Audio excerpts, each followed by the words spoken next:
ci gouvernement bi bokk benn bokk yaakaar en fait am lu mu wax. ma demandé animatrice bi. Walfadjri la pour être plus clair. voilà dama doon bañ ci. non pas de souci ñooy suñuy naataango lañ. alors ma intervenir ci plateau bi. interpellé ko ci 3 questions. mais du ci tontu te du ci mës a tontu. parce que ci ay actes ñun lañ leen di laaj yoo xam dañ ko posé waxuñu ay wax parce que wax yomb na.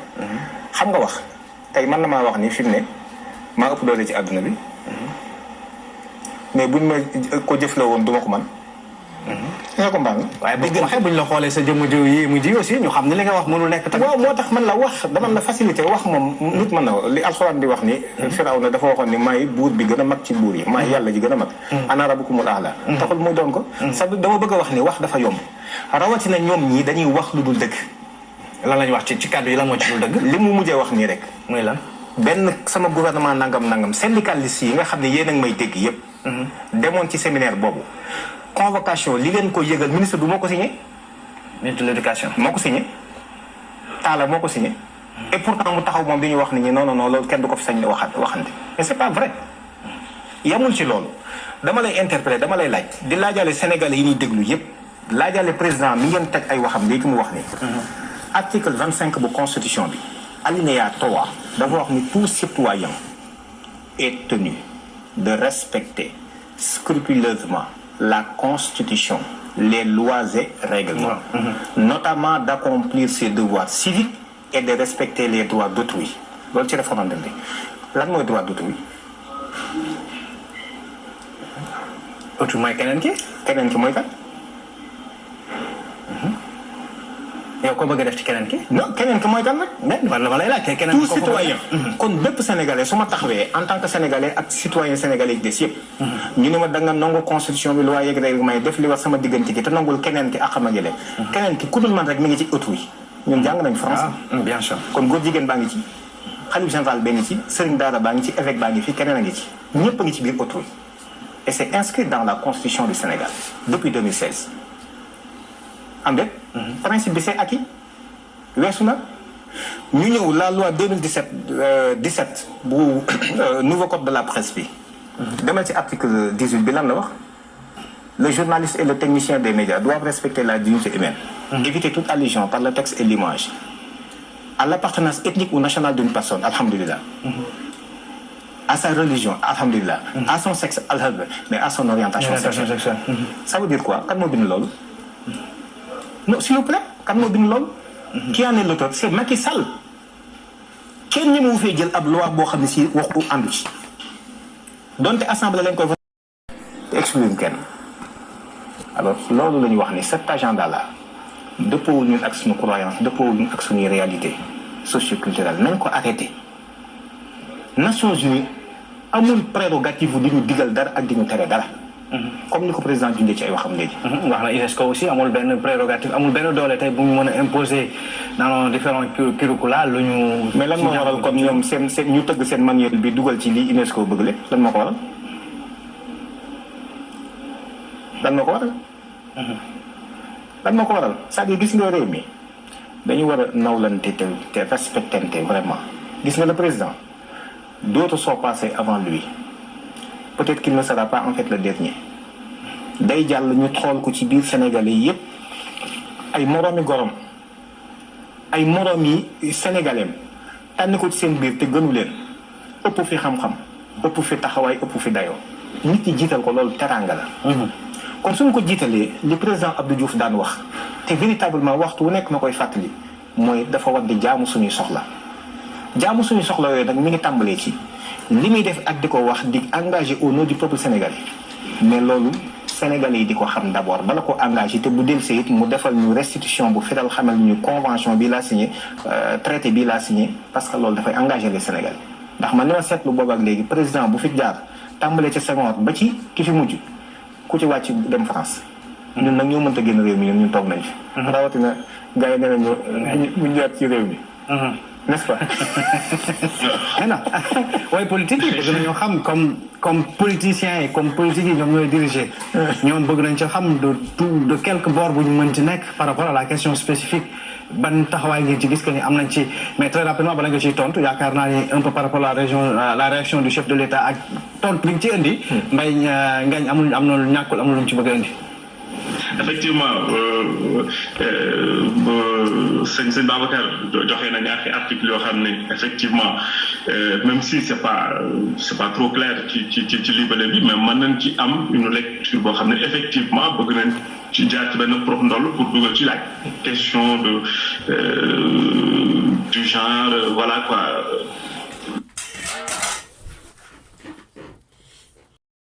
Ça a été légalisé depuis 2006 en Afrique du Sud. Bien sûr. C'est conforme avec la 4e obligation juridique fondamentale des Nations Unies. 4e obligation là, obligation juridique fondamentale des États concernant la protection des droits de l'homme, des droits des LGBT. Oui, interdire la discrimination basée sur l'orientation sexuelle et l'identité des gens.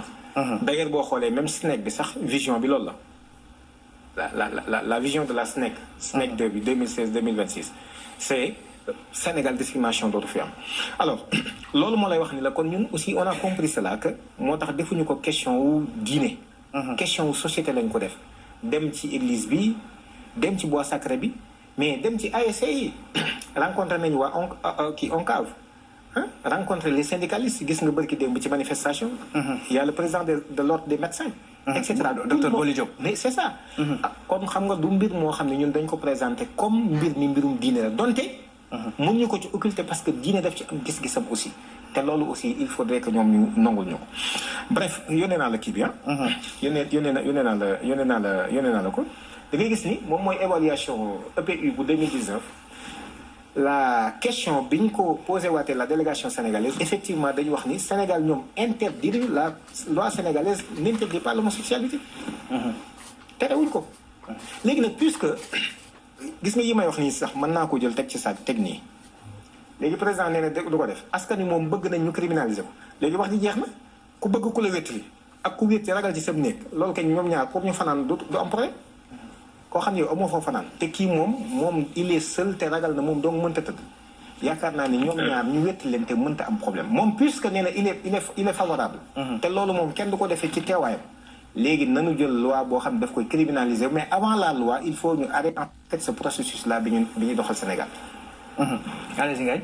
waaw léegi man dama bëggoon intervenir aussi ci benn question parce que souvent aussi dañuy jël question bi ñu koy juste ci benn angle maanaam dañ ci tëju alors que tey jii su xoolee autour de la question même la question de la sexualité au Sénégal moi je pense que jusqu'à présent c'est vrai que ñoom Ababacar ay avant-gardistes lañu sur certaines questions parce que ils ont le droit avec les associations yi nga xam ne dugg nañ pour xeex yenn yi mais pour man sur certaines questions quand même moi je pense que le Sénégal est toujours conservateur et reste conservateur même au sommet de l'État. Damay jox rek benn exemple on se rappelle en 2007 avec l'affaire Goody Town c'était juste des ay jigéen yoo xam ñu tase woon ci benn boîte de nuit di def ay vidéos yoo xam ne c'était des vidéos jugées pornographiques mais ñoom ñëpp police daf leen a jàpp ñoom ñëpp dañ leen a jàpp il y avait une célèbre danseuse boo xam ne bokkoon na ci à l'époque donc même ces questions-là aujourd'hui nos institutions ne badinent pas avec ça il y a récemment la question am na benn youtubeuse bu célèbre boo xam ne da doon génn ci YouTube bi di wane boppam ay cër yoo xam ne kiiwul mais automatiquement bi association Jamra génnee mais elle a été arrêtée te biñ ko jàppee yàggul alors que pour moi c'est des questions yoo xam ne dans certains pays c'est des banalités même dans certains pays en Afrique alors que au Sénégal ça reste juste toujours tabou est-ce qu'aujourd'hui man je pense que xawle na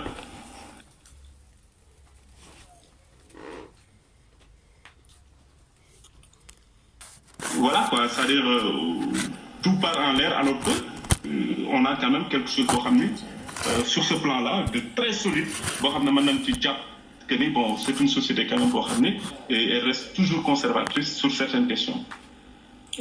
tout part en l'air mooy lan.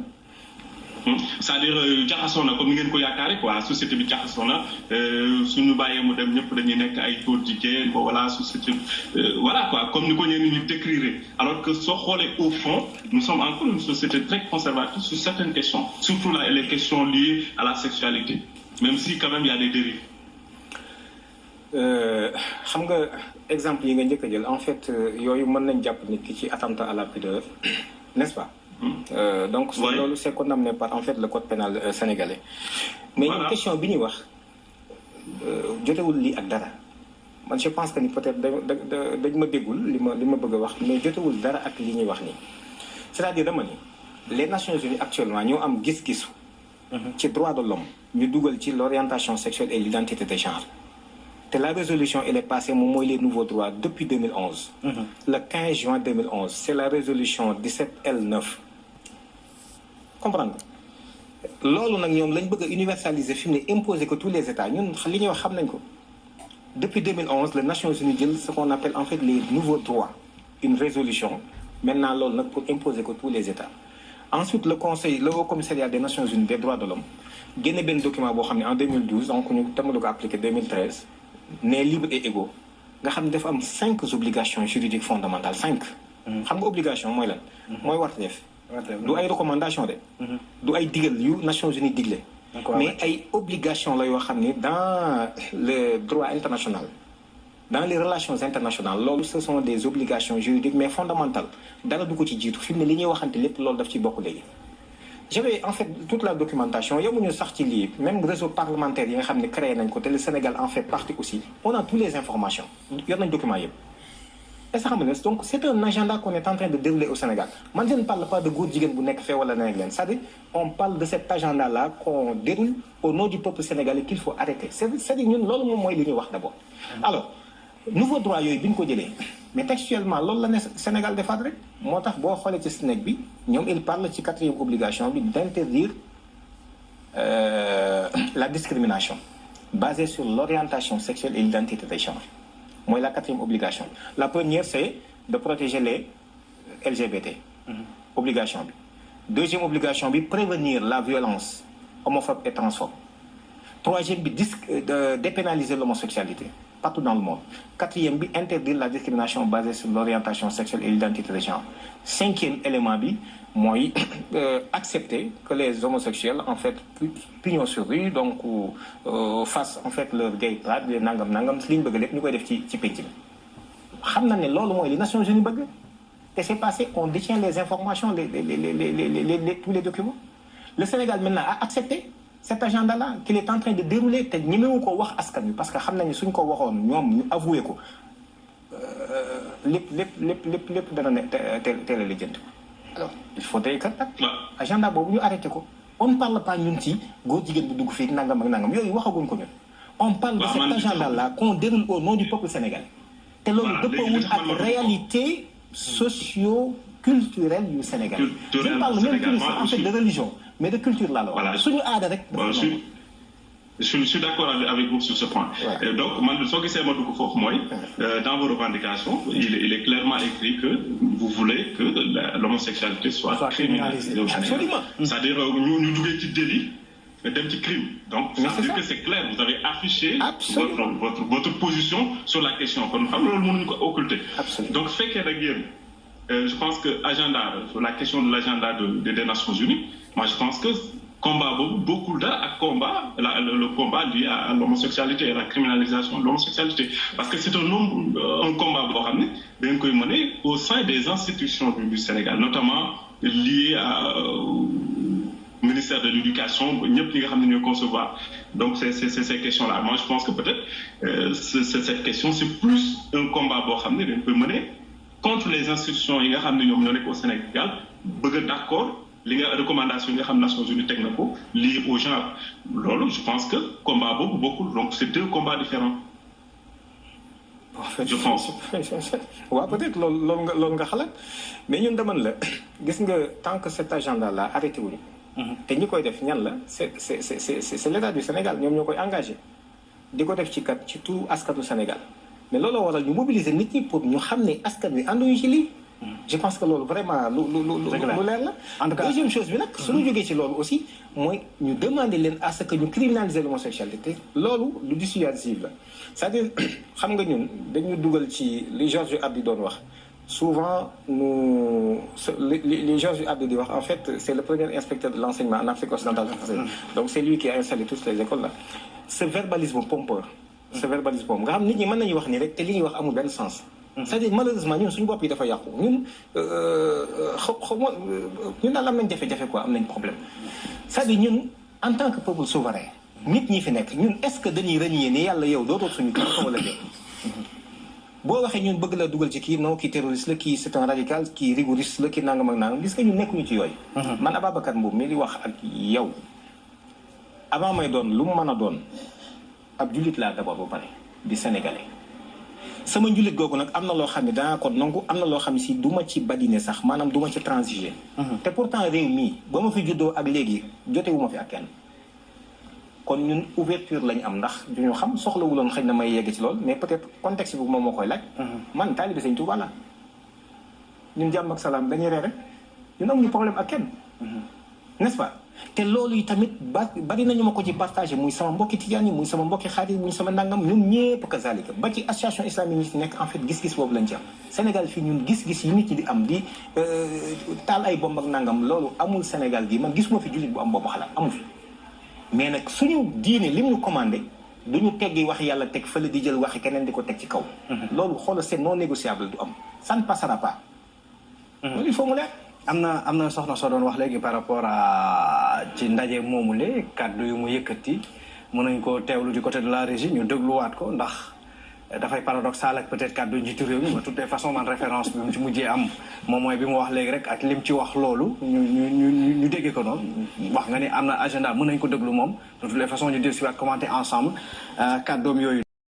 ça dépend aussi de l'invité dañ koy laaj ndax waxtaan wi dafa dañ koy yaatal xarala yu yees yi ci lan bokk waaye dañ am tamit ci biir réew mi ñu ci nekk ñoo xam ne mën nañu réagir bu fekkee invité bi d'accord na ci dañu am benn serveur boo xamante ni souvent dañ koy laaj invité bu d'accordé ñu affiché ko 88 628 11 22 mbokku téléspectateurs yi bëgg a indi seen xalaat ci waxtu wi ci waxtaan wi la wala ñu bëgg a poser question à l'invité ñu mën ci réagir mais lépp dafay fekk moom invité bi mu d'accord ko. non amuñu ci benn problème ñoo ngi may yónnee léegi ay messages yoo xam ne am nañu déjà di profager ay menaces ay nangam ak nangam. danañ woote ci émission bi xaw ma danañ nangam ay daggi bopp. mais ñun yooyu ça ne pose pas de problème ñooñu sax man du ma leen taxé. jot nga lool ci ñu sama téléphone ma téye ñun yooyu amuñu ci problème. c'est-à-dire nit ñi dafa mel ni dañu comprendre wul ñun déjà li ñuy def lan la ñun ay jullit lañu te ay jullit la ñuy des di doon. man Babacar Mboup sama wax ji àgg ak mu bañ a àgg laa yebale. c'est-à-dire très sincèrement nekkuñu ci lool moo tax dès l'entame de mon propos li ma la njëkk a wax mooy ni ñetti yëf rek moo fi nekk c'est-à-dire suñu alal ñun nangu nañ ko jël suñu jëm it nangu nañ ko ci àgg gaañ ñu wala nga rey ñu mbaa ñu nangam mais li ñu dul nangu mooy ku dox suñu digganteeg suñu borom adduna na du yàgg ak yàgg évolution progrès en fait mutation yi ñuy wax ba tax ñu doy dal wax yàlla gis nga loolu kenn amul maqaama ñu def ñun yàlla rek suñu kilifa amuñu geneen kilifa allahu waliyyu alladhina amanu yukhrijuhum mina dhulumati ila nur. il faudrait que nit ñi comprendre loolu. léegi keneen ku gëm loolu am nga droit gëm loolu. léegi nag li fi des mooy yow li nga gëm man ma gëm lii ma gëm lii li fi des mooy dañuy daje rek waxtaan ci jëflante su ma gisee ni man li nga am moo gën mais ma jël ko mais bu ma ko jéem a imposer man tamit bu ma la jéem a imposer sama gis-gis bu ma la jéem a imposer aussi sama am-am. man je pense que loolu vraiment véritablement message bu leer la.